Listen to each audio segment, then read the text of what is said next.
दोस्तों, इस वीडियो में हम आज एक्सेल के कुछ बेसिक फार्मूलाज देखने वाले हैं जो कि एक कंप्यूटर ऑपरेटर या फिर एज ए एक्सेल यूजर आपको जरूर आने चाहिए। इन फार्मूलाज को आने के बाद आप अपने काम को बहुत ही आसान तरीके से कर सकते हैं। तो स्टार्ट करने से पहले अगर आपने अभी तक चैनल को सब्सक्राइब नहीं किया है तो चैनल को सब्सक्राइब कर ले और बेल नोटिफिकेशन पर क्लिक कर लें और इस वीडियो को लाइक करना मत भूलिएगा।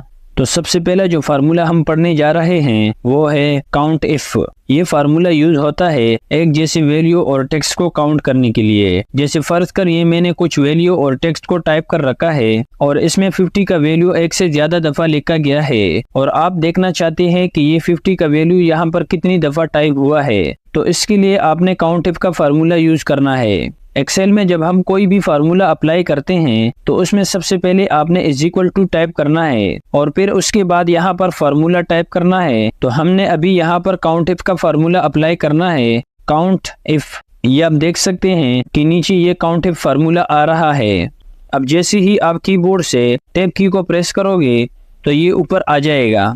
अब आपने रेंज देना है, तो आपने इन वैल्यू को इस तरह से सिलेक्ट करना है। सेलेक्ट करने के बाद कॉमा लगाना है और इसके बाद इन्वर्टेड कॉमा लगाना है। अब यहाँ पर आपने वो वैल्यू टाइप करना है जिसे आप काउंट करना चाहते हैं। तो मैं यहाँ पर 50 टाइप करता हूँ और इसके बाद इन्वर्टेड कॉमा लगाना है, ब्रैकेट क्लोज और एंटर करना है। तो 50 का वैल्यू यहाँ पर 4 दफा टाइप हुआ है। इसी तरह से हम टेक्स्ट को भी काउंट कर सकते हैं। आपने इज इक्वल टू को प्रेस करना है, काउंट इफ ब्रैकेट शुरू करने के लिए आपने कीबोर्ड से शिफ्ट के साथ 9 की को प्रेस करना है या फिर टैब की का इस्तेमाल कर सकते हैं। और इसके बाद आपने इस तरह से रेंज देना है, फिर कॉमा लगाना है, इन्वर्टेड कॉमा। अब आपने कौन से टेक्स्ट को काउंट करना है वो टाइप करना है। मैं यहाँ पर पी टाइप करता हूँ, इन्वर्टेड कॉमा और ब्रैकेट को क्लोज करने के लिए शिफ्ट के साथ 0 बटन को प्रेस करना है। तो यहाँ पर ये पी हमारे पास काउंट होके आ जाएगा। इसके बाद नेक्स्ट फार्मूला है सम इफ। ये फार्मूला एक जैसे वैल्यू को जमा करने के लिए यूज होता है। जैसे यहाँ पर 50 का वैल्यू बार बार टाइप हुआ है। अब हमने इस लिस्ट में से 50 का टोटल निकालना है, तो इसके लिए सम इफ का यूज करेंगे। सबसे पहले आपने यहाँ पर इज इक्वल टू को टाइप करना है और इसके बाद टाइप करना है सम इफ। टैब की को प्रेस करना है। अब इस पूरे डेटा को सेलेक्ट करना है और इसके बाद कॉमा लगाना है, इन्वर्टेड कॉमा लगाना है। अब कौन से वैल्यू का टोटल आपने निकालना है वो यहाँ पर लिखना है। मैं यहाँ पर 50 लिख देता हूँ और इसके बाद inverted comma, bracket close and enter press करना है। तो ये 50 का टोटल यहाँ पर आपके पास आ चुका है। तो इस फार्मूला की मदद से आप किसी भी डेटा के अंदर किसी स्पेसिफिक वैल्यू का टोटल निकाल सकते हैं। इसके बाद नेक्स्ट फार्मूला है प्रोडक्ट। ये फार्मूला मल्टीप्लाई करने के लिए यूज होता है। जैसे फर्ज कर इस 5 को इस 5 से मल्टीप्लाई करना है, तो आपने इज इक्वल टू प्रेस करना है और इसके बाद फार्मूला टाइप करना है, प्रोडक्ट। टैब की को प्रेस करना है, इसको सेलेक्ट करना है और ब्रैकेट क्लोज कर देना है और एंटर प्रेस करना है। तो ये मल्टीप्लाई होके आ गया है यहाँ पर 25। लेकिन अगर आपने 2 से ज्यादा वैल्यू को मल्टीप्लाई करना हो तो इज इक्वल टू को प्रेस करना है, प्रोडक्ट टाइप करना है, ब्रैकेट शुरू एंड इस वैल्यू को इस तरह से सेलेक्ट करना है और ब्रैकेट क्लोज कर देना है और एंटर प्रेस करना है। तो ये 100 यहाँ पर आ चुका है मल्टीप्लाई होके। तो किसी भी वैल्यू को अगर आपने मल्टीप्लाई करना हो तो आप इस फार्मूला का यूज कर सकते हैं।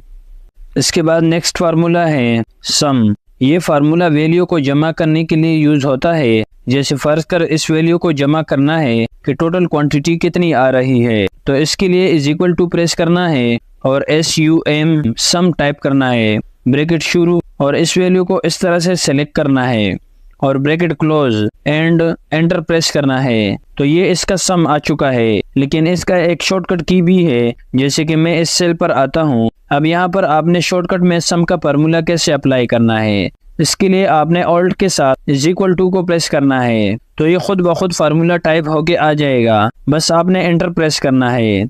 तो इन वैल्यू का टोटल यहाँ पर आ चुका है। इसी तरह से मैं यहाँ पर भी ऑल्ट के साथ इज इक्वल टू को प्रेस करता हूँ और एंटर प्रेस करता हूँ। तो ये सम का फार्मूला अप्लाई हो चुका है। इसके बाद नेक्स्ट फार्मूला है मैक्स। ये फार्मूला किसी लिस्ट में से सबसे बड़ा वैल्यू निकालने के लिए यूज होता है। अब जैसे यहाँ पर जो हमारे पास जो वैल्यू लिखी गई है, इनमें हम देखना चाहते हैं कि सबसे बड़ा नंबर कौन सा है। तो इसके लिए टाइप करना है = मैक्स और टैब की को प्रेस करना है। अब आपने इन नंबर्स को सेलेक्ट करना है और ब्रैकेट क्लोज कर देना है और एंटर प्रेस करना है।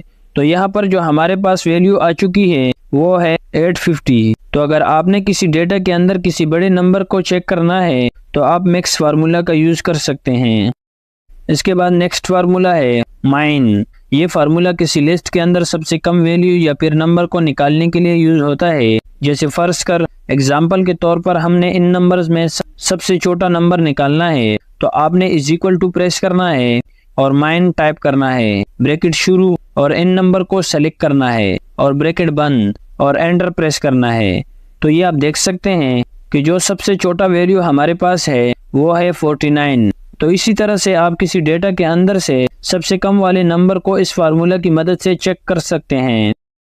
नेक्स्ट फार्मूला है टुडे। इस फार्मूला की मदद से आप एक्सेल शीट में करंट डेट को इंसर्ट कर सकते हैं। इस फार्मूला में आपको किसी भी सेल वगैरह का सिलेक्शन नहीं लेनी पड़ती, बस जहाँ पर भी आपको डेट इंसर्ट कराना है उस सेल को सेलेक्ट कीजिए और टाइप करना है = टुडे, ब्रैकेट शुरू एंड ब्रैकेट बंद और एंटर प्रेस करना है। तो ये डेट आपके सामने इंसर्ट हो चुका है, जो भी आपके कंप्यूटर का डेट है। इसके बाद नेक्स्ट फार्मूला है नाउ। ये फार्मूला भी सेम टुडे फार्मूला की तरह है, लेकिन इस फार्मूला का फायदा ये है कि आप डेट के साथ टाइम को भी इंसर्ट कर सकते हैं। इसके लिए आपने = नाउ टाइप करना है और ब्रैकेट को शुरू करना है और क्लोज कर देना है और एंटर प्रेस करना है। तो आप देख सकते हैं कि डेट और टाइम दोनों एक साथ इंसर्ट हो चुके हैं। इसके बाद नेक्स्ट फार्मूला है काउंट।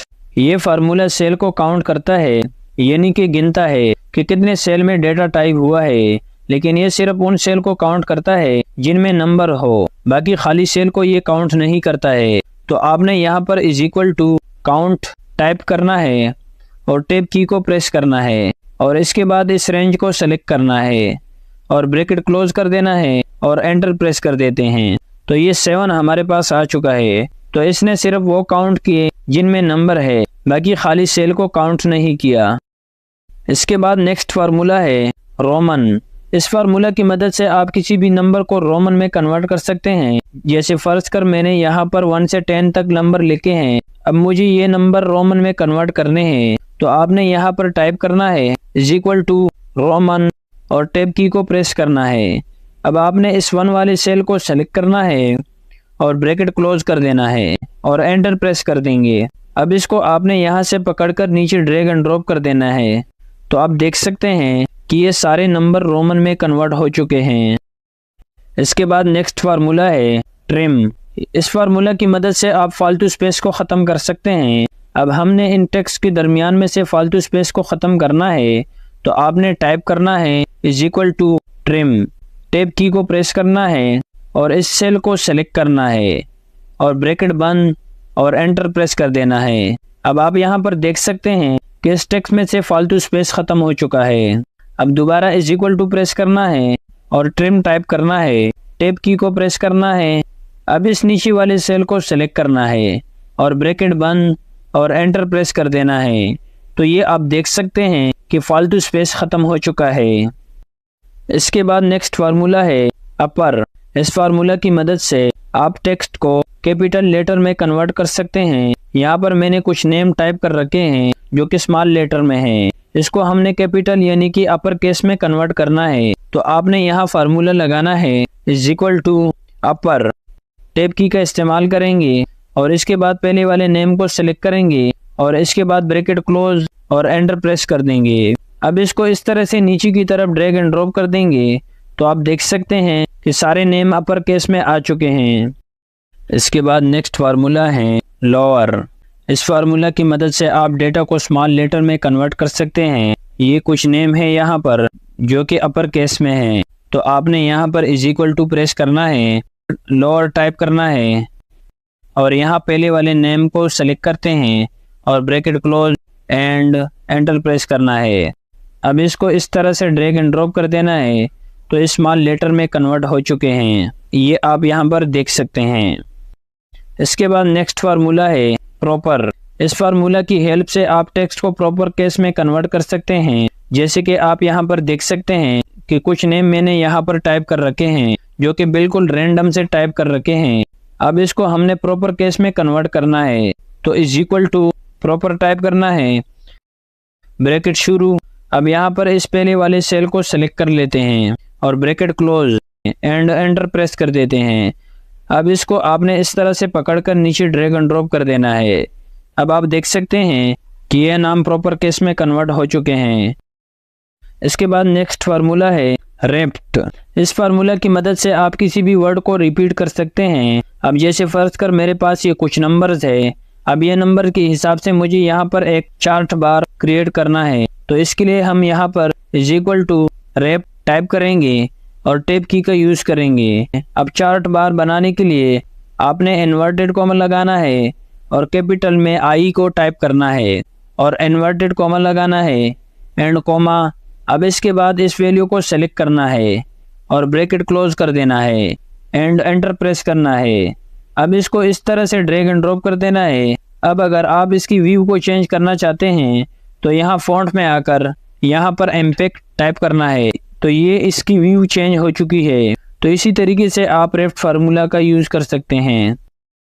इसके बाद नेक्स्ट फार्मूला है राउंड। इस फार्मूला को आप डेसिमल के बाद नंबर की लिमिटेशन के लिए यूज कर सकते हैं। अब जैसे फर्ज कर मेरे पास ये कुछ नंबर लेके हुए हैं, अब मुझे यहाँ पर डेसिमल के बाद सिर्फ 2 नंबर शो कराने हैं, तो इसके लिए आप राउंड फार्मूला का यूज करेंगे। पहले इज इक्वल टू टाइप करना है और राउंड टाइप करना है, ब्रैकेट ओपन। अब आपने इन नंबर को सेलेक्ट करना है और कॉमा लगाना है। अब डेसिमल के बाद आपको कितने नंबर चाहिए वो टाइप करना है। मैं 2 लिख देता हूँ और bracket close and enter press करना है। अब इस तरह से नीचे ड्रैग एंड ड्रॉप कर देना है। अब आप देख सकते हैं कि पॉइंट के बाद सिर्फ 2 ही नंबर शो हो रहे हैं। इसके बाद अगला फार्मूला है कॉनकॉर्डिनेट।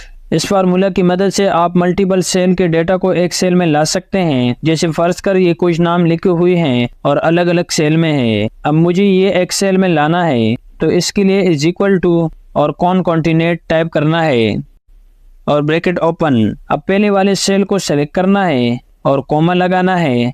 अब दूसरे वाले सेल को सेलेक्ट करना है एंड कॉमा। अब ये तीसरे वाले सेल को सेलेक्ट करना है और ब्रैकेट क्लोज कर देना है एंड एंटर प्रेस कर देना है। अब इसको ड्रैग एंड ड्रॉप कर देना है। तो इसी फार्मूला की मदद से आप मल्टीपल सेल के डेटा को एक सेल में ला सकते हैं। नेक्स्ट फार्मूला है लेन। ये फार्मूला आपको डेटा वैलिडेशन करने में बहुत मदद करेगा। जैसे फर्ज कर किसी सेल के अंदर बहुत बड़ा नंबर है और आप देखना चाहते हैं कि इसके अंदर कितने डिजिट है, तो इसके लिए is equal two lane tab की को प्रेस करना है और इसके बाद इस सेल को सेलेक्ट करना है और bracket close and enter press करना है। अब इसको ड्रैग करना है। तो इस तरह से आप इस फार्मूला का यूज करके किसी भी सेल के अंदर डिजिट मालूम कर सकते हैं कि कितने डिजिट सेल के अंदर एंटर हुए हैं। इसके बाद अगला फार्मूला है एवरेज।